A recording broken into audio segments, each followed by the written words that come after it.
cell without power, the battery without power is waste.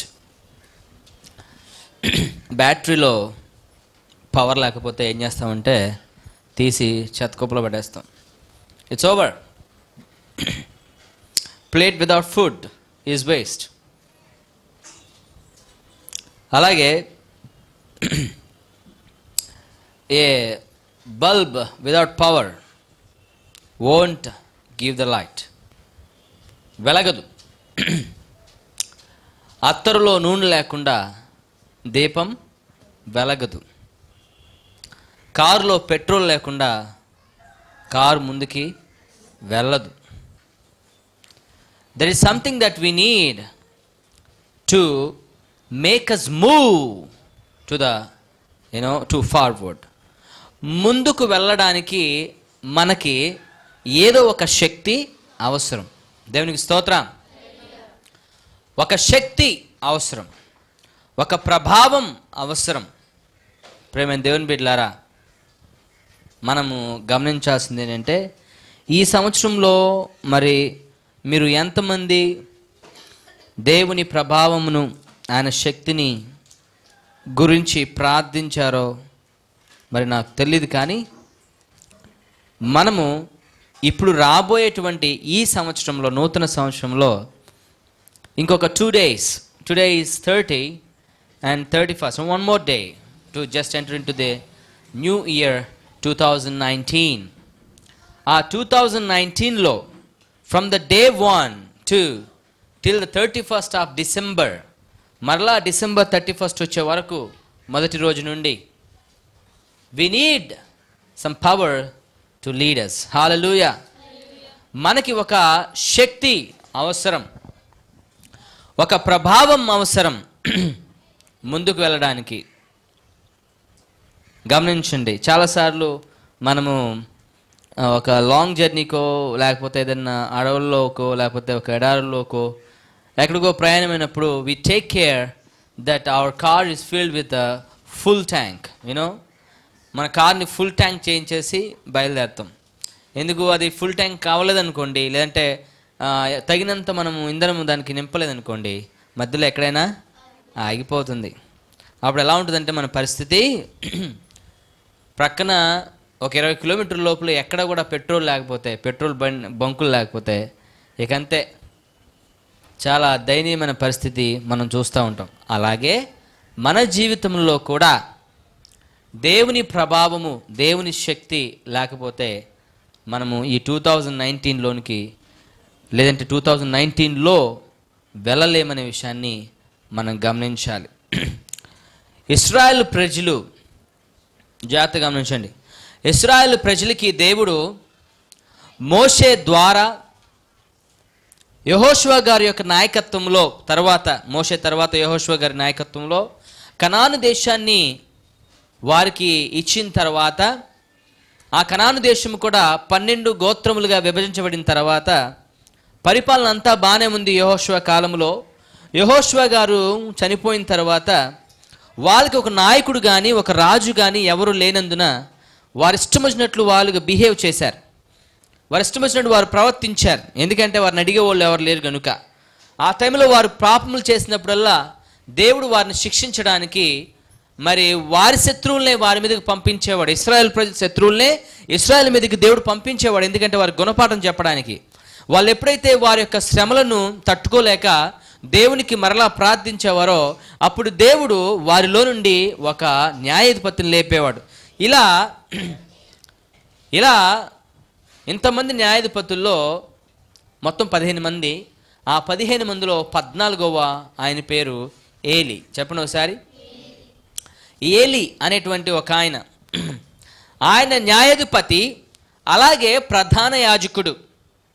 ఇశ్రాయేలు దేశాన్ని పరిపాలిస్తూ ఉన్నాడు. జాగ్రత్తగా గమనించాలి, ఇశ్రాయేల్ దేశాన్ని పరిపాలిస్తూ ఉన్నాడు ఆయన యాజకుడు కూడా. అయితే ఆయన కాలంలో ఏం జరిగిందంటే ఫిలిస్తీన్లతో యుద్ధం ఒకటి వచ్చింది. ఆ ఫిలిస్తీన్లతో యుద్ధం వచ్చినప్పుడు ఒక సంఘటన జరిగింది. దాన్ని మనం ఈరోజు ధ్యానం చేసుకుందాం. ఈరోజు మనకి దేవుడు ఇచ్చినటువంటి వాక్యాంశం ఏంటంటే do you want or do you need the power back? మునుపటి శక్తి నీకు కావాలా? నీకు ఇంతకు ముందున్న శక్తి నీకు కావాలా? ఆర్ అసలు నీకు ఇప్పటికే శక్తి లేకపోతే నీకు శక్తి కావాలా, ప్రభావం కావాలా అని దేవుడు మనల్ని అడుగుతూ ఉన్నాడు. Can you turn your Bibles to 1 Samuel chapter 4 verse 1. మొదటి సమూయేలు గ్రంథము 4వ అధ్యాయము 1 నుంచి మనం చదువుకుందాం. ఇశ్రాయేలీలు ఫిలిస్తీయులతో యుద్ధము చేయుటకై బయలుదేరి ఎబెనెజరులో దిగగా ఫిలిస్తీయులు అఫెకులో దిగిరి.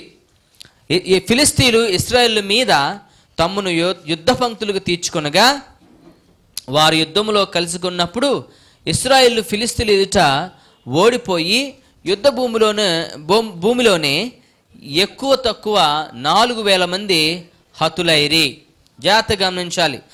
ఇశ్రాయేలుకి ఎప్పుడు కూడా నిత్య శత్రువులు ప్రక్కనే ఉంటారు. ఇశ్రాయేల్ దేశం నిత్య శత్రువులు అన్నమాట. ఫిలిస్తీయులు, అమోరీలు, అమాలేకీలు, మోయాబీలు, సిరియా, అసిరియా ప్రదేశం వాళ్ళు, వీళ్ళందరూ ఐగుప్తు, వీళ్ళందరూ కూడా ఇశ్రాయేల్ దేశానికి బోర్డర్లో ఉన్నటువంటి వాళ్ళు. వీళ్ళు నిత్యము కూడా శత్రువులుగా ఇశ్రాయేలుతో ఉన్నట్లుగా మనం చూస్తూ ఉన్నాం. ఇశ్రాయేల్ ప్రజలతో ఫిలిస్తీన్లకి చాలాసార్లు యుద్ధం జరిగింది. అది న్యాయాధిపతుల కాలంలో కూడా జరిగింది. అయితే ఈ యొక్క 14వ న్యాయాధిపతి అంటే సమూయేలు కంటే ముందు ఉన్నటువంటి న్యాయాధిపతి, ఇతని పేరు ఏలి. ఈయన కాలంలో జరిగినటువంటి సంఘటన మనం చూస్తే ఏలి యొక్క కుమారులు, జాగ్రత్తగా గమనించాలి, ఏలి యొక్క కుమారులు న్యాయాధిపతులుగా వ్యవహరిస్తూ ఉన్నారు ఏలి తర్వాత. అయితే వారిలో పరిశుద్ధత లేదు, వారిలో పవిత్రత లేదు, వారిలో న్యాయము లేదు. అన్యాయము చేస్తూ వారి జీవనం గడుపుతూ ఉన్నారు. జాగ్రత్తగా గమనించాలి.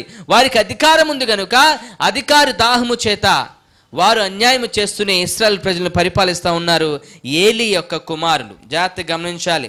అయితే వీరందరూ కూడా ఏం చేశారంటే ఫిలిస్తీన్లు యుద్ధంకి వచ్చారు కాబట్టి వాళ్ళతో మనం యుద్ధం చేయాలని చెప్పేసేసి యుద్ధ పంక్తులు తీర్చుకొని వారు ఫిలిస్తీన్లతో యుద్ధం చేయడానికి వెళ్ళారు. వెళ్ళినప్పుడు ఏం జరిగింది అంటే 4,000 మంది ఇశ్రాయేల్ ప్రజలు హతమైపోతా ఉన్నారు. ఎంతమంది అండి? 4,000 మంది. 4,000 మంది హతమైపోతూ ఉంటే ఇశ్రాయేల్లో భయం పుట్టుకుంది. They were afraid. చాలా భయం వేసింది. ఏంటి, దేవుడు మన పక్షము లేడా? మనకెందుకు విజయం రావడం లేదు? మనం ఎందుకు గెలవలేకపోతున్నాము? మనం ఎందుకు ఓడిపోతున్నాము? మన సైన్యములో 4,000 మంది చనిపోతూ ఉన్నారే, వాట్స్ అ ప్రాబ్లం అని చెప్పేసి వాళ్ళందరూ కూడా తమను తాము పరీక్షించుకుంటూ ఉన్నారు. అయితే గమనించాల్సిన విషయం ఏంటంటే వారిలో ఆ గ్రహింపు అయితే ఉంది కానీ వారి హృదయాలు మాత్రము దేవుని యొక్క సన్నిధితో నిండి లేవు. They were not filled with the presence of God. వాళ్ళు దేవునిని అడిగి యుద్ధానికి వెళ్ళా, వారు దేవుని యొక్క చిత్తం మేరకు యుద్ధానికి వెళ్ళా. వారు తమ శత్రువులు యుద్ధములకు వచ్చారని యుద్ధానికి వెళ్ళారు, అంతవరకే. జాగ్రత్తగా గమనించండి. ఇక్కడ ఈ యుద్ధములో ఇశ్రాయేలు ప్రజలు ఓడిపోతూ ఉన్నారు. They were being defeated. ఎందుకంటే వారిలో ప్రభావము లేదు, వారికి దేవుని యొక్క ప్రసన్నత లేదు. They had no presence of God with them. కాబట్టి చూడండి 3వ వచనంలో ఉంటుంది, కాబట్టి జనులు పాలెములో తిరిగి రాగా ఇశ్రాయేలు పెద్దలు, యెహోవా నేడు మనలను ఫిలిస్తీన్ల ముందర ఎందుకు ఓడించెను? షిలోహులోనున్న యెహోవా మందసమును మనము తీసుకొని మన మధ్య ఉంచుకుందాము రండి, అది మన మధ్య నుండి ఎట్లా అది మన శత్రువుల చేతుల నుండి మనల్ని రక్షించునని అనిరి. జాగ్రత్తనండి. కాబట్టి ఈ పెద్దలందరూ కూడా అంటున్నారు కదా, ఇదిగో నేడు యెహోవా మనల్ని ఫిలిస్తీన్ల ముందర ఓడించాడు, మనం ఏదో తప్పు చేశాము. మన తప్పేంటంటే మందసం మన దగ్గర లేదు అనే కంక్లూజన్కి వచ్చారు. జాగ్రత్తనండి. ఎప్పుడు యుద్ధంకి వెళ్ళినా వాళ్ళు ఏం చేస్తారంటే మందసాన్ని తీసుకుని వెళ్తారు.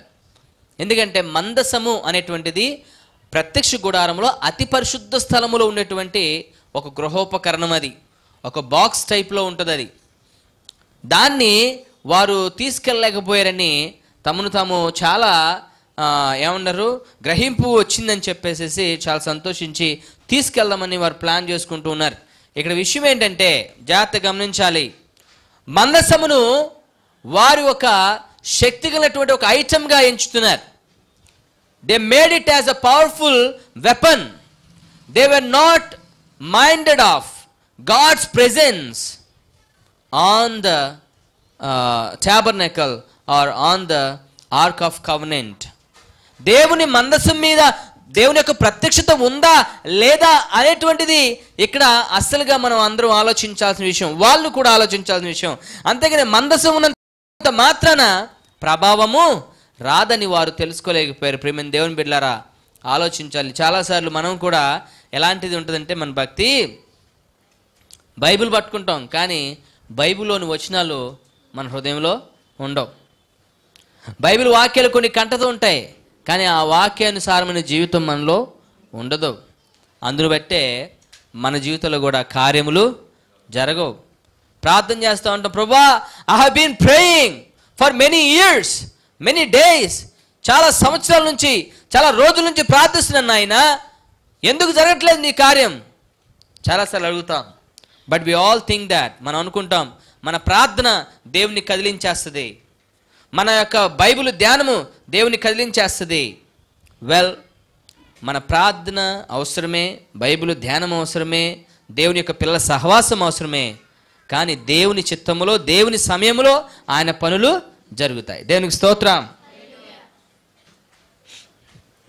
అయితే ఇక్కడ ఏం జరిగిందండి? వాళ్ళందరూ అంటున్నారు, okay let us bring the ark of covenant. ఇదిగో యెహోవా మందసమును తీసుకొని వచ్చి మన మధ్య ఉంచుకుందాము. What is the profit of keeping the ark of covenant in the midst of the people unless God has the presence on it? దేవుని యొక్క ప్రత్యక్షత ఆ యొక్క మందసం మీద లేకుండా ఒట్టి మందసాన్ని తీసుకుని వచ్చి ఏమి ప్రయోజనము? తీసుకుని రావడం వల్ల ఏమి ప్రయోజనము? అది వారు ఆలోచించలేకపోయారు. ప్రియమైన దేవుని బిడ్డలారా, ఈ రోజున మనం కూడా 31st నైటు అందరూ ఏం చేస్తాం? ప్రార్థనలో గుండా నూతన సంవత్సరంలోనికి వెళ్తాం. చాలా సంతోషం, ప్రార్థన చేస్తాం, దేవునికి థ్యాంక్స్ చెప్తాం. ఈ సంవత్సరం కూడా దేవుని యొక్క ప్రత్యక్షత, దేవుని యొక్క ప్రసన్నత, ఆయన యొక్క ప్రెజెన్స్ మనతో ఉండాలని మనం ఆశపడుతూ ఉంటాం. కానీ మనం బైబిల్స్ క్యారీ చేస్తాం కానీ దేవుడు మాత్రం హృదయాల్లో చాలాసార్లు ఉండకుండా పోతా ఉన్నాడు. క్రిస్టియన్సే, క్రైస్తవులమే, భక్తి కలిగిన వారమే, అయినా దేవుని యొక్క నిజమైన ప్రసన్నత, ఆయన నింపుదల చాలామందికి ఉండడం లేదు. ప్రియమైన దేవుని బిడ్డలారా, మనం ఆలోచించాలి. దేవుని నింపుదల ప్రతి దినము కావాలి. చెప్పండి ఒకసారి. ప్రతి దినము పరిశుద్ధాత్మ దేవుని యొక్క నింపుదల మనకు అవసరం. అందుకే మనం లేచిన తర్వాత ప్రతిసారి కూడా ఎట్లాగే ప్రార్థన చేయాలి, ప్రభువా నన్ను నింపు. చెప్పండి ఒకసారి, నన్ను నింపు. దేవుని నింపుదల వేరు, ఆయన అభిషేకం వేరు. అభిషేకము ప్రతి ఒక్క విశ్వాసకి ఒక్కసారి జరుగుతుంది. అది కూడా వాళ్ళ మారు మనసు పొందిన తర్వాతే జరుగుతుంది. అభిషేకం ప్రతిరోజు జరగదు, ప్రతి నెల జరగదు, ప్రతి వారం జరగదు. అభిషేకం ఒక్కసారే, పరిశుద్ధాత్మ దేవుని యొక్క అభిషేకం. కానీ పరిశుద్ధాత్మ దేవుని యొక్క నింపుదల ప్రతి దినము కావాలి. చాలామంది మిస్అండర్స్టాండ్ చేసుకుంటూ ఉంటారు అభిషేకానికిను నింపుదల ప్రతి దినము మనకి కావాలి. దేవుడు నీతో ఉన్నాడు అనేటువంటి స్పర్శ నీకు కలుగు చేసేదే దేవుని యొక్క నింపుదల. ఎంతమంది ఇప్పటి వరకు దాన్ని ఎక్స్పీరియన్స్ అయ్యారు నేను చూడాలనుకుంటున్నాను. How many of you have experienced the presence of God in you? నీలో పరిశుద్ధాత్మ దేవుడు వచ్చినప్పుడు, నిన్ను నింపినప్పుడు నీకు ఒక లాంటి ఒక పవర్ఫుల్ ఫీలింగ్, ఒక స్పర్శ, నీలో ఒక కరెంట్ షాక్ తగిలినట్టుగా అలా నీకు అనిపిస్తూ ఉంటుంది. అది పరిశుద్ధాత్మ దేవుని నింపుదల. And God will fill you and then you will not make any mistake or a sin. Praise the Lord, hallelujah. ప్రియమైన దేవుని బిడ్డలారా, ఆలోచించాలి. ఇక్కడ వారందరూ కూడా ఇదిగో మనము మందసాన్ని తీసుకుని వద్దాం, లెట్ us బ్రింగ్ అని అనుకున్నారు. జాతునండి 3వ వచనంలో, అది మన మధ్య ఉండిన ఎడల మన శత్రువుల చేతిలో నుండి మనం రక్షించుననిరి. అది మన మధ్య నుండి ఎడల. ఒకసారి వినండి, చాలాసార్లు మనం చూస్తూ ఉంటాం, ఎవరికో కీడు పట్టింది, ఎవరికో చీకటి పట్టిందంటే బైబిల్ పట్టండి, బైబిల్ పట్టుకోండి, బైబిల్ తల కింద పెట్టుకోండి, బైబిల్ గుండె మీద పెట్టుకోండి, నెత్తి మీద పెట్టుకోండి, బైబిల్ చూపించండి, మెడలో సిలువ కట్టండి, సిలువలా చూపించండి. ఒకసారి దయ్యాలు ఏమన్నా తెలుసా, ఇద్దరు ఎట్లాగే ప్రయత్నం చేశారు. అపోస్తల కార్యంలో మనం చూస్తూ ఉంటాం. ఇద్దరు ఎట్లాగే ప్రయత్నం చేశారు శిష్యులు, అంటే యేసు శిష్యులు కాదు, వాళ్ళు వేరే ప్రాంతంలో ఉన్నటువంటి వారు అదంటే దయ్యం వెళ్ళగొట్టడానికి ప్రయత్నం చేసినప్పుడు దయ్యాలు ఏమన్నా తెలుసా, నాకు యేసు తెలుసు, అపోస్తులైన పౌలు తెలుసు, మీరెవరో నాకు తెలీదు అని చెప్పేసి వాళ్ళని పిచ్చ కొట్టి వాళ్ళ బట్టలను ఓడదీసి తరిమి పంపేసినాయి దయ్యాలు. ప్రేమ దేవుని బిడ్డలారా, it is not the matter that you are holding a Bible, it is the matter that God is filling your spirit. Hallelujah. దేవుని ఆత్మ నిన్ను నింపుకొని ఉన్నదా, దేవుని యొక్క ప్రసన్నత నీ మీద ఉన్నదా అనేదే దేవుని యొక్క అదే మన యొక్క ప్రధానమైనటువంటి ఏముండాలంటే విచారణ అయి ఉండాలి. లేకపోతే మనం దాని గురించి విచారించాలి తప్ప బైబిల్ ఉందా లేదా అని కాదు. వీళ్ళు కూడా ఒక చెక్క పెట్టెను ఆరాధిస్తూ ఉన్నారు, ఒక చెక్క పెట్టెను వాళ్ళు హైలైట్ చేస్తూ ఉన్నారు. అది మన మధ్యనుంటే అని అంటూ ఉన్నారు. ఉండాల్సింది అది కాదు, దేవునికి స్తోత్రం. ఉండాల్సింది ఒక చెక్క పెట్టి కాదు, ఉండాల్సింది చేత్తో రాబినటువంటి ఆ ధర్మశాస్త్రము యొక్క 2 పలకలు కాదు, దేవుని సన్నిధి ఉండాలి. హల్లెలూయా. అలా మనం ఉంటేనే, అలా నింపబడితేనే మనం ఏం చేయగలం, ముందుకి వెళ్ళగలం. దేవునికి స్తోత్రం. హల్లెలూయా. కారుకి స్టీరింగ్ ఉంటుంది, లైట్లు ఉంటాయి, బ్యాటరీ కూడా ఉంటుంది, అన్నీ ఉంటాయి. పెట్రోల్ లేకపోతే మాత్రం ముందుకి వెళ్ళదు. కావాల్సింది దేవుని యొక్క ప్రభావం. దేవునికి స్తోత్రం. 4వ వచనంలో, కాబట్టి జనులు షిలోహునకు కొందరిని పంపి అక్కడి నుండి కెరూబుల మధ్య ఆసీనుడైన సైన్యములకు అధిపతి యెహోవా నిబంధన మందసం తెప్పించిరి. ఏలి యొక్క 2 కుమారులైన హోప్నియు ఫినెహాసును అక్కడనే దేవుని మందసం వద్దనే ఉండిరి. 5వ వచనం, యెహోవా నిబంధన మందసము దండులోనికి రాగా ఇశ్రాయేలు అందరూ భూమి ప్రతిధ్వనించున్నంత గొప్ప కేకలు వేసిరి. జాగ్రత్తనండి. ఎప్పుడైతే ఆ యొక్క మందసము వారి దగ్గరికి వచ్చిందో అందరూ కూడా ఆ సంగతి తెలుసుకొని గొప్ప కేకలు వేశారంట. అంటే వాళ్ళకి ఏమొచ్చింది, ధైర్యం వచ్చింది. వాళ్ళకి ఏమొచ్చింది, ధైర్యం వచ్చింది. ఓకే, యెహోవా దేవుని మనస్సు మనతో ఉంది కాబట్టి మనకు ధైర్యం వచ్చింది, పదండి పోరాడదాం, పదండి ఫిలిష్తీయులతో యుద్ధం చేద్దాం అని వాళ్ళు ఏం చేస్తూ ఉన్నారు, ముందుకు వెళ్తూ ఉన్నారు. అయితే ఇక్కడ విషయం గమనించాలి, ఆ మందసు రావడం వారికి ధైర్యం అనిపించినప్పటికీ కూడా నిజమైన దేవుని యొక్క ప్రసన్నత, ఆయన ప్రత్యక్షత అక్కడ లేకపోవడం ద్వారా వాళ్ళు మందసం వచ్చినా ఓడిపోతూనే ఉన్నారు. మందసం ఉన్నా ఓడిపోతూనే ఉన్నారు. ఎందుకంటే మందసం మీద దేవుని యొక్క ప్రత్యక్షత లేదు కాబట్టి. ప్రేమ దేవుని బిడ్డలారా, గొప్ప కేకలు వేశారట. ఏంటంట, గొప్ప కేకలు వేశారు. క్రికెట్ గ్రౌండ్లో 6 కొడితే అందరు అరుస్తారు చూసారా, ఆ టైప్లో. అయినా ఏం జరిగిందండి, వాళ్ళకి విజయము రాలేదు. చూడండి 6వ వచనం, ఫిలిష్తీయులు ఆ కేకలు విని హెబ్రీల దండులో ఈ గొప్ప కేకల ధ్వని ఏమని అడిగి యెహోవా నిబంధన మందసము దండులోనికి వచ్చినని తెలుసుకొని జడిసి, అంటే భయపడ్డారట. జడిసి దేవుడు దండులోనికి వచ్చినని అనుకొని, అయ్యో మనకు శ్రమ, ఇంతకు మునుపు వారెలాగూ సంభ్రమింపలేదు, అయ్యయ్యో మహాశూరుడగు ఆ దేవుని చేతిలోండి మనలను ఎవరు విడిపింపగలరు?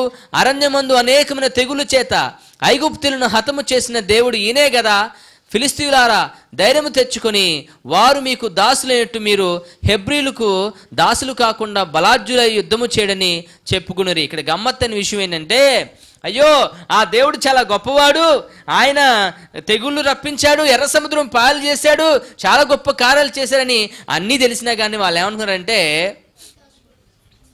ఇంకా ధైర్యంతో పోరాడండి అన్నారు తప్ప పారిపోతాం పదండి అనలేదు. అదేంటో మరి, ఇదొక దేవుని యొక్క ఏమని చెప్పాలంటే గుణపాఠం. ఎవరికి? ఈ ఏలి కుమారులకి, ఇశ్రాయేలు ప్రజలకి. మందసము ఉన్నంత మాత్రాన సరిపోదు కానీ దేవుని యొక్క ప్రత్యక్షత దాని మీద ఉండాలి. దేవునికి స్తోత్రం. ఫిలిష్తీయులారా ధైర్యము తెచ్చుకొని వారు మీకు దాసులయ్యట్టు మీరు హెబ్రీలకు దాసులు కాకుండా బలాజ్యుల యుద్ధము చేయడని చెప్పుకునిరి. ఫిలిస్తీన్ల యుద్ధము చేయగా ఇశ్రాయేలు ఓడిపోయి అందరూ తమ డేరాలకు పరిగెత్తి వచ్చిరి. అప్పుడు అత్యధికమైన వధ జరిగెను. ఇశ్రాయేల్లో 30,000 మంది కాల్బాలము కూలెను. ఎంతమంది అంటండి? ఎంతమంది నష్టపోయారు వీళ్ళంతా? ముందు 4,000. మందసం వచ్చిన తర్వాత 30,000కి వెళ్ళిపోయింది. కానీ దేవుని ప్రసన్నత అందులో లేదు. జాగ్రత్తగా గమనించండి. యెహోషువ 5 రాజులతో యుద్ధము చేశాడు. ఎంతమందితో అండి? 5 రాజులతో యుద్ధం చేశాడు. సూర్యచంద్రుల్ని ప్రార్థన చేసి ఆపేశాడు. వింటున్నారా? అప్పుడు యెహోవా దేవుడు వడగళ్ళు పంపించి అనేక మందిని హతము చేశాడు. వీళ్ళు కూడా కత్తివేత చేత చాలా మందిని హతము చేశారు. అక్కడ ఇశ్రాయేల్లో ఎవరు కూడా చనిపోలేదు. ఎందుకంటే దేవుడు వారి పక్షం నుండి ఏం చేశాడు? యుద్ధము చేశాడు. దేవునికి స్తోత్రం. అయితే ఇప్పుడు ఏంటో తెలుసా? What is now Jehovah was not there on their side and the presence of God was not there in the war place. గమనించాలి, ఆ యుద్ధ భూమిలో దేవుని ప్రసన్నత లేదు. ఎందుకంటే వీళ్ళల్లో దేవుడు లేడు కాబట్టి. ప్రేమ దేవుని బిడ్డలారా, ఆలోచించాలి. వీళ్ళు 30,000 మంది ఏం చేశారంట? నష్టం వచ్చింది. ఎంతమంది అండి? 30,000 మంది. మందసం అంటే ఇలా ఉంటుంది. మీకు లాస్ట్ టైం కూడా నేను అనేక వర్తమానంలో చెప్పినప్పుడు నేను మీకు ఎక్స్ప్లెయిన్ చేశాను. మందసము ఇలా ఉంటుంది. ఆ మందసములో మరి ఆజ్ఞలు ఉంటాయి. 10 ఆజ్ఞలు, అహరోను చిగురించిన కర్ర, ఆ తర్వాత మన్నాతో నిండిన పాత్ర ఉంటుంది. ఇది దేవుని యొక్క ప్రసన్నతకు సూచన. God's glory is connected to the ark of covenant directly from the earth to the heaven. ఈ యొక్క భూమి నుండి పరలోకానికి దేవుని యొక్క పవర్, గ్లోరీ, మహిమ, ఆయన ప్రసన్నత డైరెక్ట్గా కనెక్ట్ అయి ఉంటుంది. దీని సహాయంతో దేవుడు అలాగా ఉంచమని చెప్పాడు. సంవత్సరానికి ఒక్కసారి మాత్రమే ప్రధాన యాజకుడు వెళ్ళి ఆ ఆర్క్ ఆఫ్ కవెనెంట్ని, ఆ యొక్క మందసాన్ని చూస్తాడు. అంత పవిత్రంగా ఉన్నటువంటి మందసాన్ని ఒక మ్యాజికల్ టూల్గా భావించి ఏదో మ్యాజిక్ చేసేస్తుంది, అది ఉంటే మనం గెలిచేస్తాం అని అనుకొని తప్పుడు అభిప్రాయం కలిగినటువంటి వారై మందసాన్ని వారు యుద్ధంలోనికి తీసుకొచ్చారు. కానీ అక్కడ మాత్రం వాళ్ళకి విజయము రాలేదు. ఎందుకంటే దేవుని ప్రభావము దాని మీద లేదు. జాగ్రత్తగా గమనించండి. 11వ వచనం చూద్దాం. మరియు దేవుని మందసము పట్టబడెను. It's a very saddest and terrible incident ever happened in the history of Israel. Israel చరిత్రలో మందసము పట్టబడినంత భయంకరమైనటువంటి ఒక సాడెస్ట్ డే, బాధాకరమైన రోజు ఎప్పుడు కూడా లేదు. ఎందుకంటే ఇశ్రాయేల్ని చంపడము, ఎవరినో బానిసలు తీసుకెళ్ళడం ఇవన్నీ జరుగుతున్నాయి. కానీ మందసమే ఇశ్రాయేల్ దేశం నుంచి వేరే దేశంకి వెళ్ళిపోయిందంటే దాని సాదృశ్యం ఏంటంటే దేవుడు వారి పక్షమున లేడనే అర్థం కనబడతా ఉంది. ఇశ్రాయేల్ ప్రజలందరూ కూడా యెహోవా దేవుణ్ణి ఆరాధించడానికి బదులుగా వేరొక దేవతల్ని, దేవుల్ని ఆరాధిస్తూ ఉంటూ దేవుని ప్రసన్నత కావాలి, యెహోవా మమ్మల్ని కాపాడాలంటే అది ఎలాగూ జరుగుతుంది? ద సేమ్ వే మనము నమ్మకంగా దేవునికి లేకుండా, మనము పవిత్రంగా దేవునికి లేకుండా, మనము భక్తిగా దేవుని యొద్ద లేకుండా మనం ఎన్ని పనులు చేసినా కానీ, ఎన్ని మంచి క్రియలు చేసినా కానీ, ఎలా మనము ప్రార్థించినా కానీ అవన్నీ కూడా వ్యర్థమైపోతాయి. God should be there in our heart. మన హృదయంలో ఎవరు ఉండాలి? దేవుడు ఉండాలి. దేవునికి స్తోత్రం. మన మీద దేవుని యొక్క పరిశుద్ధాత్మిక నింపుదల ఉండాలి. గమనించాలి. 12వ వచనం, 11వ వచనంలో రెండో పార్ట్ చూస్తే అది కాకను అంటే ఏంటి? మందసం పట్టబడిను. అది కాకను హోప్ని ఫినిహాసులను ఏలి యొక్క 2 కుమారులను హతులైరి. ఆనాడే బెన్యామీనుడు ఒకడు యుద్ధ భూమిలో నుండి పరిగెత్తి వచ్చి చిరిగిన బట్టలతోనూ తల మీద ధూళితోనూ షిలోహులో ప్రవేశించెను. అతడు వచ్చినప్పుడు ఏలి మందసం విషయమై గుండె అవియుచు త్రోవ ప్రక్కన పీఠం మీద కూర్చుండి ఎదురు చూచుచుండెను. దేని గురించి ఎదురు చూస్తున్నాడండి? చెప్పాలి ఏమండి? ఈ 14వ న్యాయాధిపతి ఏలి గురించి నేను మీతో చెప్తాను, జాగ్రత్తనండి. Really he is a good man, very good man and faithful man. ఆయన చాలా మంచోడు, మంచిగా దేవుని యొక్క పరిచయం చేస్తున్నాడు, న్యాయం తీర్చున్నాడు. అయితే ఇక్కడ ప్రాబ్లం ఏంటంటే ఆయన యొక్క కుమారులు. ఇక్కడ చూడండి, ఇక్కడ ఏం జరిగిందంటే ఈయన దేనికోసం ఎదురు చూస్తున్నాడంట? కొడుకుల కోసమా? కొడుకుల కోసమా? ఆయన విజయవార్త వినాలని ఆశపడుతున్నాడు, విజయం వస్తుందని ఆశపడుతున్నాడు. కొడుకుల కోసం కాదు ఇక్కడ ఎదురు చూసేది. మందసం విషయమై గుండె అవ్యూచు అంటే ఏంటి? చాలా ఏం చేస్తున్నాడు? ఎదురు చూస్తున్నాడు. ఏ న్యాయాధిపతి కాలంలో కూడా మందసము పట్టబడ లేదు. మందసము ఇశ్రాయేల్ దేశం విడిచి బోర్డర్ దాటి వెళ్ళలేదు. అది దేవుని యొక్క ప్రసన్నతకు, ప్రత్యక్షతకు, యెహోవా దేవుని యొక్క నామమునకు, ఆయన మహిమకు సూచన. హల్లెలూయా. కానీ మందసం మీద దేవుని ప్రత్యక్షత లేనప్పుడు అది ఒట్టి పెట్టే తప్ప అది ఒక మ్యాజికల్ టూల్, మ్యాజికల్ బాక్స్ కాదనే విషయాన్ని గమనించాలి. దేవునికి స్తోత్రం. అయితే ఆయన అక్కడ కూర్చుని ఎదురు చూస్తూ ఉన్నాడు. ఆ మనుషుడు పట్టణంలోనికి వర్తమానం తేగా పట్టణస్థులందరూ కేకలు వేసిరి. ఏలి ఆ కేకలు విని ఈ గల్లంతు ఏమని అడుగుగా ఆ మనుషుడు త్వరగా వచ్చి ఏలితో ఈ సంగతి చెప్పాను. ఏలి 98 ఏళ్ల వాడు, అంటే 98 years, అంటే ఆల్మోస్ట్ ద 100 అన్నమాట. 98 ఏళ్ల వాడు. అతనికి దృష్టి మందగిలినందున అతడు కండ్లు కానరానుకుండెను, అంటే సరిగ్గా కనబడవు ఆయనకి. 16వ వచనం, ఆ మనుష్యుడు యుద్ధములో నుండి వచ్చినవాడు నేనే, నేడు యుద్ధంలో నుండి పరుగెత్తి వచ్చినని ఏలితో అనగా అతడు, నాయనా అక్కడ ఏమి జరిగిందని అడిగాను. అందుకు అతడు, ఇశ్రాయేలు ఫిలిస్తీన్ల మీద నిలవలేకపోయిరి, జనులలో అనేకులు హతులయ్యి, ఒఫ్నే ఫినిహాసును అను నీ 2 కుమారులను మృతులైరి, మరియు దేవుని మందసము పట్టబడినని చెప్పాను. 18వ వచనం, దేవుని మందసమని మాట పలుకగానే ఏలి ద్వారము దగ్గరనున్న పీఠం మీద నుండి వెనుకకు పడి మెడ విరిగి చనిపోయెను. దేవుని మందసము పట్టబడెను అనగానే it was a very prestigious thing for Israelites to have the ark of covenant with them.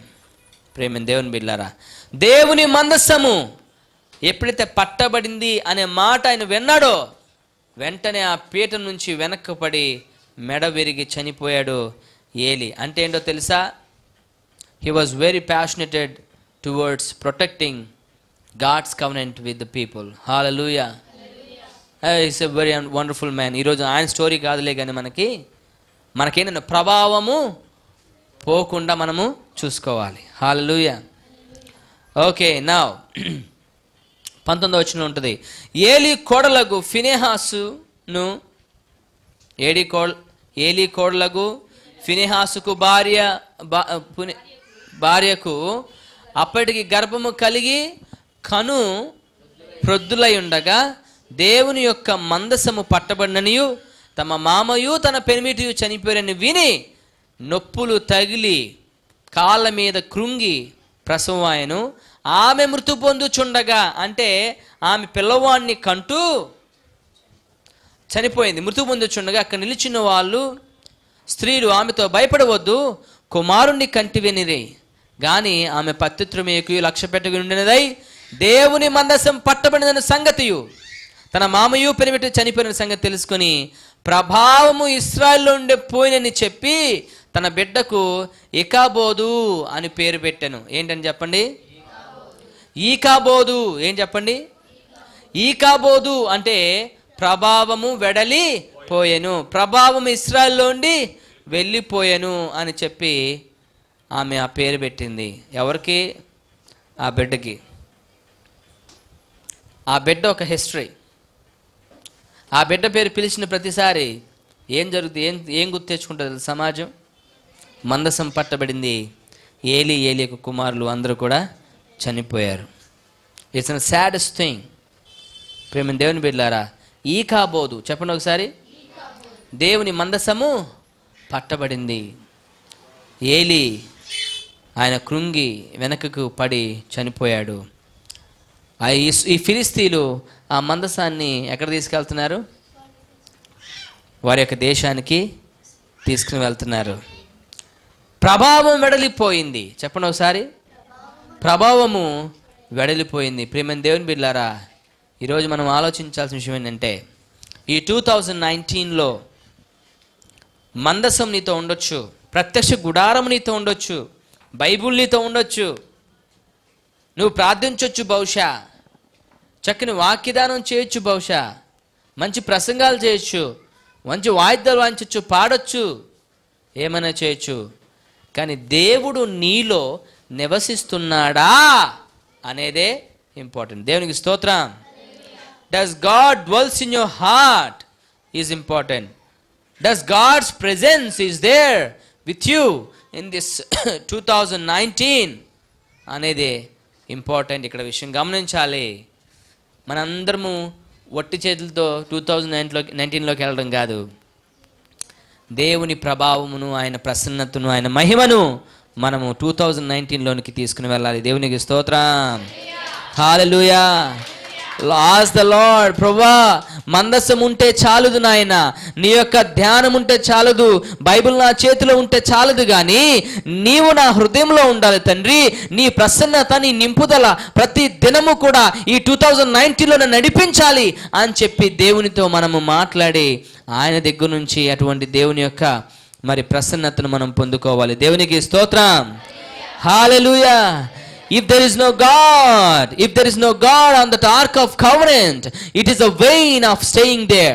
మనం గమనించాల్సిన, యుద్ధ భూమిలోకి, ఆ యొక్క కష్టాల్లోకి, ఆ నష్టాల్లోకి, ఆ బాధల్లోకి, ఆ శ్రమల్లోకి, ఆ రోగాల్లోకి మనము దేవుని యొక్క ప్రసన్నత లేకుండా బైబిల్ను తీసుకెళ్ళిన, వాగ్దానాలు పెట్టుకున్నా, నీవు సరైన జీవితం జీవించకుండా, నీ పాపను విడిచిపెట్టకుండా, నువ్వు దేవుని హృదయంలో ప్రతిష్ఠించకుండా 2019లో నీకు విజయము కలగదనే విషయాన్ని గమనించాలి. దేవునికి స్తోత్రం. ప్రేమ దేవుని బిడ్డలారా, దేవుడు కోరుకుంటున్నాడంటే మందసం ఉంటే సరిపోదు. మందసం ఫిలిస్తీన్లకు తీసుకెళ్లారు, అక్కడ దేవుడు ప్రభావం చూపించాడు. దేవునికి స్తోత్రం. ఫిలిస్తీన్లు తీసుకెళ్లి వారి గుడిలో పెట్టారు, దాగోని గుడిలో పెట్టారు, బయలు గుడిలో పెట్టారు. పెడితే ఏం జరిగిందో తెలుసా? మందసం మాత్రమే ఉంది, వాళ్ళ యొక్క విగ్రహములన్నీ కూడా నేల కొరుగుపడిపోయినాయి. వాళ్ళందరికీ కూడా పొక్కులు దద్దుర్లు వచ్చేసినాయి. దేశమంతా కూడా వాళ్ళందరికీ అందులో ఒకరికి అర్థమైంది, అర్రెరే ఇదంతా కూడా మనం ఇశ్రాయేలు ప్రజల యొక్క మందసం తెచ్చినందుకు ఇదంతా దేవుడు మనల్ని శిక్షిస్తున్నాడు, వాళ్ళ మందసాన్ని అక్కడ పంపించాలని చెప్పేసి చక్కని ఒక ఏమంటారు కొత్త బండిని తీసుకుని వచ్చి ఆవుల్ని, ఎద్దుల్ని కట్టేసి ఆ యొక్క దాని మీద ఆ యొక్క మందసాన్ని పెట్టి వదిలేస్తే ఎవరో నడిపించినట్టు అవన్నీ కూడా ఎక్కడ తీసుకెళ్ళి అంటే షిలోహు వరకు మందసాన్ని తీసుకెళ్ళినప్పుడు అక్కడ యాజకులు దాన్ని మరలా టచ్ చేశారు. దేవునికి స్తోత్రం. ప్రేమ దేవుని బిడ్డలారా, ఆలోచించాలి. కోల్పోయిన ప్రభావంను మరలా పొందుకొని ఈ 2019లో దేవుని శక్తిని, దేవుని మహిమను, ఆయన ప్రసన్నతను, ఆయన ప్రత్యక్షతను మనందరం అడుగుదాం. ప్రభువా 2019లో ప్రతి దినము నీ యొక్క గైడెన్స్ నాకు కావాలి, ప్రతి దినము నాకు నీ యొక్క డైరెక్షన్ కావాలి, ప్రతి దినము నీ ఫిల్లింగ్ ఆఫ్ హోలీ స్పిరిట్ నాకు కావాలి, నీ ఆత్మ నింపుదల నాకు కావాలి, నాకు డ్రీమ్స్ అండ్ విజన్స్ దయచేయను ఆయన. నేను ఏమైతే సాధించలేదు ఇప్పటి వరకు, ఎన్నాళ్ళ నుంచి నేను ప్రార్థన చేస్తున్నానో అవన్నీ ఫుల్ఫిల్ అవునట్లుగా సహాయం చేయండి. ప్రభావము లేని మందసము శత్రువుల చేతిలో ఉందేమో, దాన్ని ప్రభావంతో మరలా నా దగ్గరికి తీసుకురమ్మని చెప్పేసి దేవుణ్ణి అడుగుదాం. అందరూ కళ్ళు మూసుకుందాం. Can you all close your eyes and pray? Can you all close your eyes and pray? Ask the Lord to give you back the power that you have lost. అమ్మ అడగండి, ప్రభా ప్రభావం నాలో నుండి పోయింది నాయన, ప్రభావం నాలో నుండి పోయింది, అలాంటి భక్తి నాలో ఉండిపోయింది. ఇంతకుముందు నేను చాలా భక్తి చేసేదాన్ని, చాలా భక్తిగా ఉండేవాడిని, ఎన్నో ప్రార్థనలు చేసేవాడిని, ఉపవాసాలు ఉండేవాడిని, బైబిల్ ధ్యానం చేసేదాన్ని. ఇప్పుడు చేయలేకపోతున్నాను తండ్రి, నన్ను క్షమించండి. Forgive me your father. అడుగుదాం దేవుణ్ణి. ఈ 2019లో నీ ప్రసన్నతను, నీ ప్రభావంను నీ యొక్క ప్రత్యక్షతను నేను కలిగి ఉండి ప్రతి దినము కూడా ప్రభా దాన్ని ఎక్స్పీరియన్స్ అయ్యడానికి సహాయం చేయమని చెప్పి దేవుణ్ణి మనం ప్రార్థన చేద్దాం. దయగల తండ్రి, నీ కొందనాలు తెలియజేస్తున్నాను. ఈ చివరి ఆదివారమున తండ్రి, ఈ చివరి ఆదివారమున మా జీవితంలో మీరు ఇచ్చినటువంటి గొప్ప సందేశాన్ని బట్టి వందనాలు.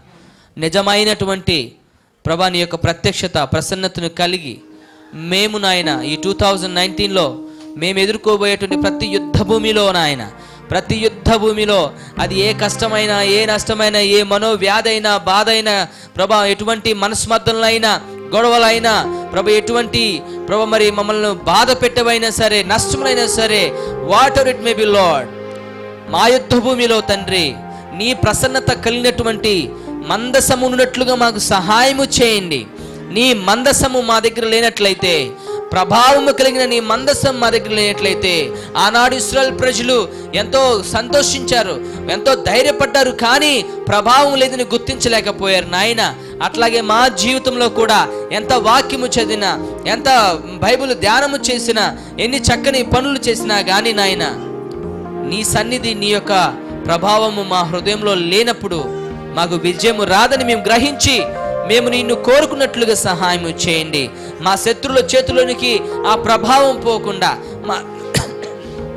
మా శత్రువుల చేతిలోకి మందసములు పోకుండా, మా భక్తి పోకుండా, మా యొక్క మరి ప్రార్థన జీవితం తొలగిపోకుండా, మా యొక్క మరి వాక్య ధ్యానము తొలగిపోకుండా, మా సమయాన్ని దొంగిలిస్తున్నటువంటి సాతాను చేతిలోనికి మేము వెళ్ళిపోకుండా మమ్మల్ని కాపాడి, మమ్మల్ని రక్షించి ప్రభావము కలిగిన మందసముగా ఫిలిస్తీన్ల చేతిలో నుంచి విడిపించేటువంటి, మా శత్రువుల చేతిలోంచి మమ్మల్ని రక్షించేటువంటి మందసముగా నీ కాపుదల, నీ యొక్క ప్రసన్నతను, నీ ప్రత్యక్షతను మా మీద నుంచి మాకు విజయము దయచేయమని అడుగుచా ఉన్నాం.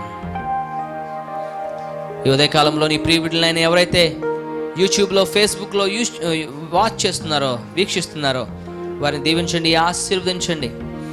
అనేకమైన గొప్ప సత్యములు తెలుసుకొని వారి జీవితంలో ప్రభా నీ యొక్క ప్రత్యక్షతను కలిగి వారి 2019లో ప్రతి దినము నీ యొక్క పరిశుద్ధాత్మ నింపుదలతో, నీ గైడెన్స్లో, నీ డైరెక్షన్లో వెళ్ళడానికి సహాయం చేయమని అడుగుచున్నాను.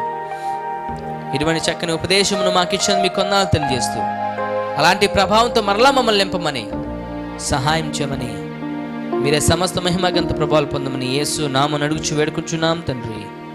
ఆమేన్.